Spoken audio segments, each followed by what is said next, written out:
biosystem, and that's the sequestration until it either degrades by bacteria or it burns, or you use it. Okay. And so it's the opposite of what you're doing. Yeah, well, yeah, that's why he sent me that. This is an example. So I had some Chris give me your thoughts on this. I'm trying to do a comparison. Well, you could use, like I looked up olive bean. They're using olive bean.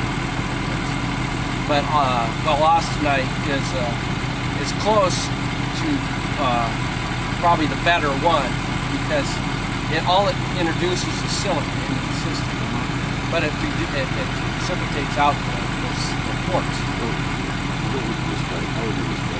Oh, this deposit? Oh, this is a wonderful deposit. We're off the edge of it. I was excited as you are, but oh yeah, well, and it's exciting here. Yeah. Do you want to know how I found it? Yeah. Well, I was working on a property over here at Mill City, Nevada, and it's at the intersection of a north-south fault and a northeast fault along the interstate, just to the south of the interstate. Well, this is a pattern that's called a fractal. You look for fractals in exploration. You look for another branch of the trees, that kind of thing. You're always looking for fractals, whether they're small scale or large scale.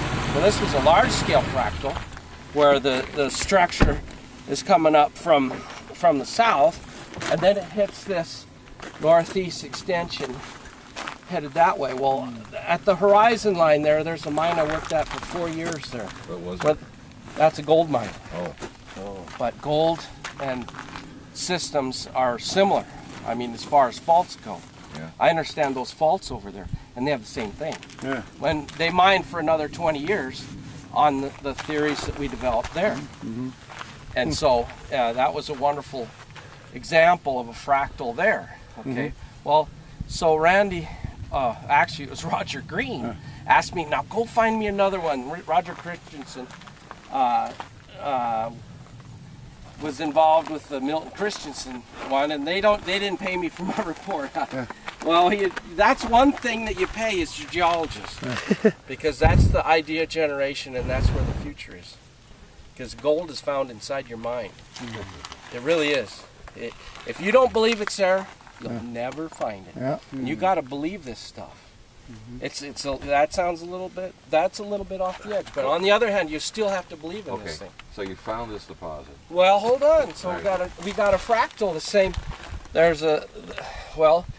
Over the next horizon, 100 miles away from here, I work at a gold mine, and it has the same thing. So. And so as you come back this way, Roger said he wanted to find one closer to where he was at, which is over in Marysville. So I, of course, went to the research and found this deposit had already been mined in 1910. This was being calcined for agricultural use in the Sacramento Valley. That's the furnace. That's the furnace. That's an old furnace there. And so I said, well, if it was in 1910, I bet you it's still there. And so then it goes to show you the old timers knew what was going on. The old timer, and you can actually, if Randy's nice, he'll show you the 1910 stockpile that they didn't. I didn't show him that yet. They didn't haul it out, and that's how you know that this place has a lot of history. So anyway, this thing here is a depression at that time. This is during the Miocene. The Miocene is 5.3 million years ago. 5.3 million years. This is very special time in Nevada.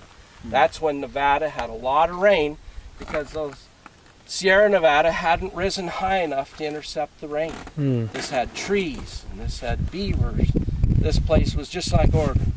So there was this basin here. This is a low spot. It's kind of like, this was the old basin. And so when the water was flowing in, there was a lot more rain. It flowed in as a freshwater lake. And so what you see in front of you is a Miocene age, Miocene-Pliocene age freshwater lake. Now what we're standing on here, this is Lake Lahontan. This is Lake Lahontan. This is what you see with Lake Lahontan. This is tufa. It's 15,000 years old. 15,000 years old. This is 15,000 years old. See that? This is tufa. Wow. Tufa. And it was making a lake at that time during the ice age. So what is that? Is that calcium? That's a calcium carbonate. Same thing. Carbonate. It's the same thing as that thing. It's just younger. And so anyway, the water was flowing in, and because of this depression of the north-south fault, which is that's why the interstate goes north-south right there, because there's a fault right there. And then when it intersects this northeast extension where you can see the California Trail heading off the I-80, where the low spot was here. And so all the fluids came down carrying calcite from the mountains, and it precipitated out as shells. And that was basically a primary filter so that this thing's pure. There's absolutely nothing here except for calcium carbonate from the shells and a little bit of iron. That's what makes this pharmaceutical grade. Silica. There's no silica. Where is it at report? Well, there might be a very, very small, about, it should be less than, yeah, 0.1. There's something you could probably measure. It's higher than that. It's probably wind-blown sand. Oh, it's higher than yeah, it's like 20%. No way. I just looked at it. This is 96% calcium carbonate. The max silica you could have is about 3%. Where's And that the would be carbon? when Where's the carbon from? the carbon is from the calcium carbonate. That's from when the shells were growing. They were grabbing the carbon dioxide. That's they were grabbing the precipitating out the shells. So what happened in 1910? Well, 1910, the railroad came through in 1869. The Chinese built that. Built that. No, the guys that 10,000. were mining this in 1910, they quit mining it. Yeah, they calcined it, and 1910. I don't know what happened. I thought it was the war that stopped it or something. Well, the war was 1914, but the date that I have is the time of the mine. Yeah, so it So might have went a little problem- further, and into the war, because we find that with a lot of mines around there. I got some friends that they were left during the World War. It's like the other mine that we had on the other side.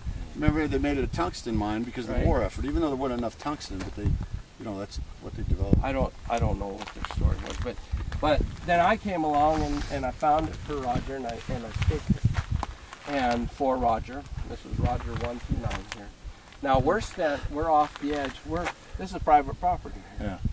And that's why we can drive off road and you don't have to worry about things. About BLM watching us. But Oh, he's serious. I told him about I'm the serious. ravens and all that stuff. Really, that's why Oh, yeah. I got that row of rocks, and I'm not even messing well, I with didn't that. even cross that. I didn't know if I got a new truck, and Yeah. so I didn't. And it's a low. It's Oh, a yeah, Dodge. sure. Yeah. Anyway, this is like a little tiny lake here, and it was pure water coming in, and it had shells, and so it's very thin. It didn't last very long. It's only about 100 feet, 90 feet. How deep is it? Oh, we drilled down to 70, 80 feet when we did a 80 feet. 43 Yeah. 101, but you can go look at the face of it, and there's a bunch of it out there, Oh, yeah. We hired a drone, and I had them extrapolate, and they think there's quite a bit here, so. Well, there's at least 1 million tons of it here.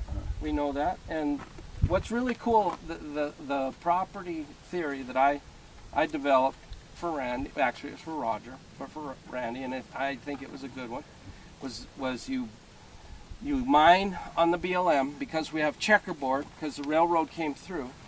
There's a checkerboard, and so every other section is private property. And so what you do is you buy the Newmont LLC land here, which you did, which was a great thing, 160 acres. And then you mine the adjacent BLM until you're done there, and then you finish off mining what you got on your private. If you get a problem, a hiccup with the BLM, then you mine your own for a while. So you got a lot of flexibility. Just so you know, I just got my bond. She just called a little bit ago. And so the bonds allow me this first phase to take off that whole hill, which is 17. Yes, they counted it out at 17 point something million ton for the next phase. Oh, good. And then when we're Wow, drilling, there's a lot more than that. yeah. Well, and then what we'll do is when we're drilling, we'll drill deeper. There's a section that allows that, and then we can go and explore it, and we'll get on the BLM side. This is considered phase 1. Considered phase 2 will be the BLM and everything, and we'll start there. So. Chris, Well- let me ask you this. Yeah. So, what's so special about this deposit? Oh. First of all, you won't be able to find another one. Okay.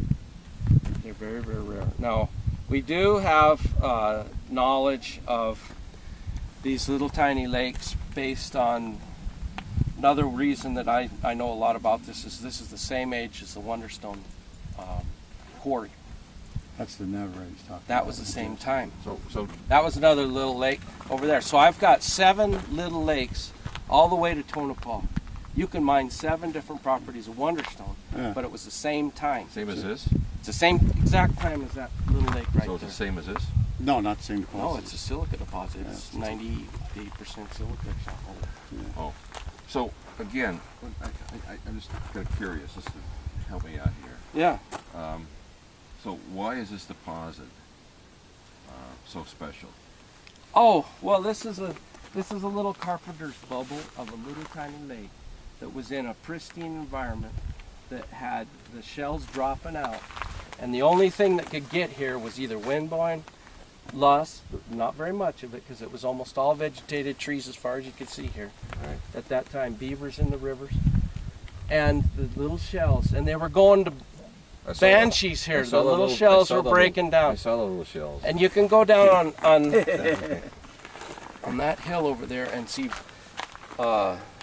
algal mound or mounds of shell mounts. Right. So There's I've been, fossils. I've been all over the Caribbean. Yeah. I've been in the Bahamas where we have aragonite deposits with Oh, I know all about Reagan. We got a Reaganite around the corner. some little sea creatures. And I've been to Jamaica where we have like chalk, Yeah. very pure calcium carbonate, 99.49s. So tell me again why this is Unique? special. Well, there's only 2 of them. special. There's this one, and then there's some Milton Christensen that went. Well, what I want to hear is like, There's another one up at Wells too. why is it so good for growing things? And that's what I'm Well, this interested is very unusual. This is a yellow limestone.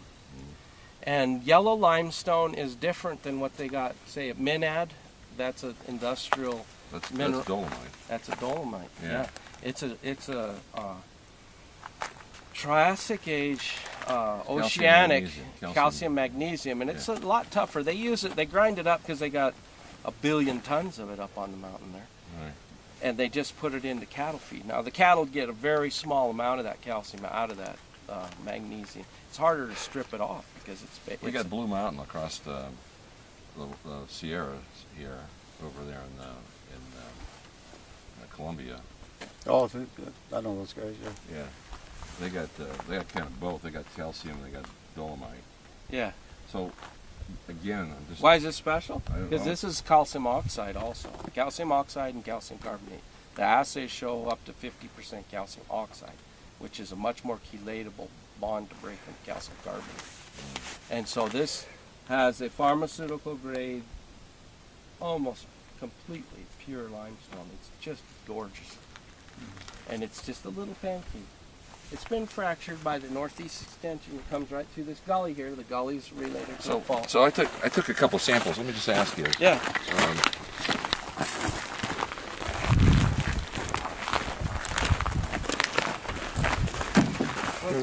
Yeah. It's a button or something? It's electronic. Yeah. I'm still in the 80s. So you got some rocks, huh? Yeah. Oh, beautiful. You got the shells here. Yeah. Oh, that's a Oh, this is actually bad. This is the edge. That's the edge of it. This is the edge. This is the beach. Yeah. You see how that's This is full of silica stuff. that's full of silica. Well, yeah. This rock So is Triassic, how are you gonna and this separate- rock is a piece of intrusion. Right. So let me. Well, you don't mind that. But you are. That's the edge. No, well, you're there's not that not. much of it really. This You is found- not in the interior. Yeah, This is. yeah. Do you know what a facies is? In geology, I know what a facies. I know what a feces is. No. If you want to talk geology here, you have facies. Yeah. You have a beach at the edge of Right. this Well, lake, this is all the an way ocean. around. I can show you this, all the way around the edge of this thing. You get in the middle of it, which is the carpenter's bubble. By the way, All- I'm the not- only I'm not thing a- that came out was just chemical just so you, precipitate. Just so you know, I'm not a geologist. Well, that's okay. Okay. Well, that's why I'm here. Yeah, yeah. That's it. You want a geologist around. Yep, that's right. If you watch Gold Rush, Yeah. they have a geologist? No, Hoffman did not have a geologist, and Hoffman lost his shirt and he doesn't mine anymore. Yep. So I was almost on that. Was Did it? I tell you that? Yeah. There's a property down here. Well, it's called Pine Nut Pasture, and I worked there. And they Oh, never that one, paid- yeah. they never, that was going to be on Gold Rush. Yeah. Oh, really? It's a good thing it wasn't, because that thing Is that a blew up. show or something, or what is it? Yeah. Is that a show? I Right. never watched it. Well, it's on Discovery. Right? Stuff Oh. up. It's great. It's interesting work, because those guys go out. They have 4 or 5 mines. I was watching. Is that on the History Channel? Yes, Or it Discovery is. Channel? Well, it's Well, I was in Discovery. San Francisco one time, and I was watching Naked and Afraid. Naked by myself, I love and I that was one, too. because I was in San Francisco. Yeah. Yeah, there you go. Help me. So, tell me what we got here. Well, this is a micra. We had our geologist Rex Ebbett do the. This is shells. This is a shell micrite. It's a biomicrite. So, is that This is a type of limestone. CaCO3? But and the reason it's yellow is that there's a lot of it that is calcium oxide. But this is shells. They're dropping out, dropping out, dropping out. They're broken, so there's a little bit of reworking of it. Then the matrix is the calcium carbonate matrix. But it's called a biomicrite. It's a harder stone too. Oh yeah, and it's wonderful. It'll do something. I had a dinner bell at home. They'll ring. Yeah. This thing will ring. I had a hole in it, and that ding, ding, ding. It's like a big gong, because it's stressed, and it's a hard one. Put this in your video. So this is another. Oh, see, there's the shells. Yeah. Beautiful shells. Those were 5.3 million years old. Now, there's a professor at the University of Montana that's very interested at the time that I talked to him about this, because that he explained why this lake was here and what was going on at that time, and it was something special.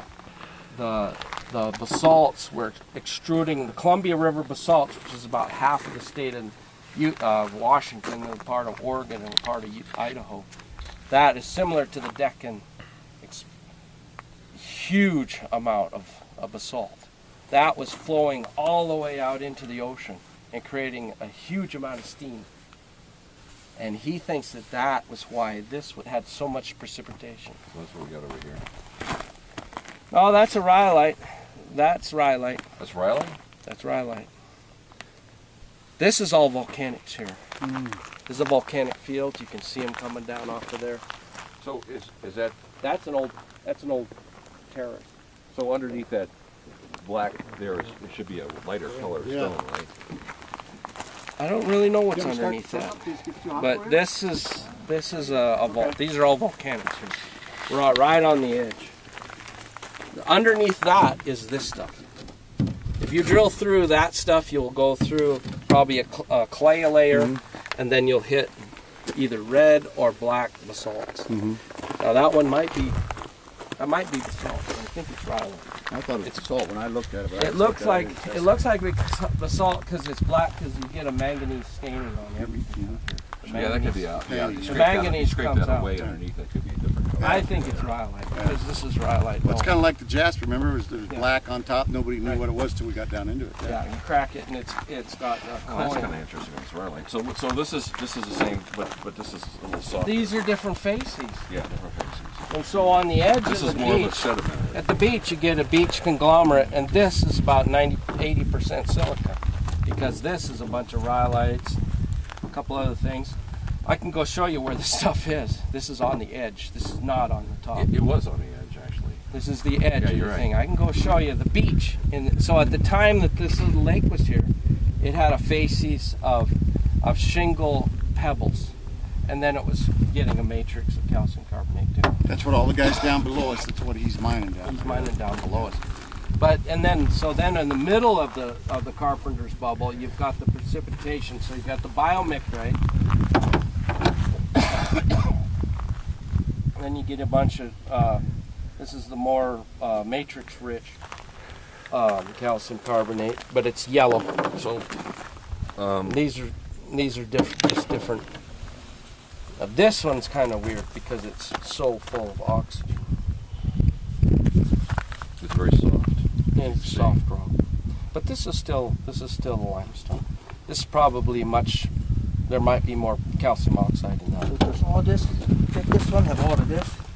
Well, this is where the gastropod limestones were, and they were growing in mats, and so their facies is a biomicrite, so that they will be a pile of shells. And so these are on the edge where the shells really just were going like crazy on the edges, and so then they died right in place. You find this the biomicrite is on the private property out at that corner at that hill. That's where I first found the property. This one does not have silica. No, this will have very little silica because this is a bunch of shells. These are all shells, and the shells can't handle silica. They are only a calcium carbonate precipitate on their shells. And so basically they're grabbing the calcium carbonate coming out of solution that's supersaturated in this little lake. But then they got, smashed up, and you can see them in here. And so this is the biomicrite with the matrix of calcium carbonate. So these are the smashed up shells, a little bit smaller, but there's some kind of wave.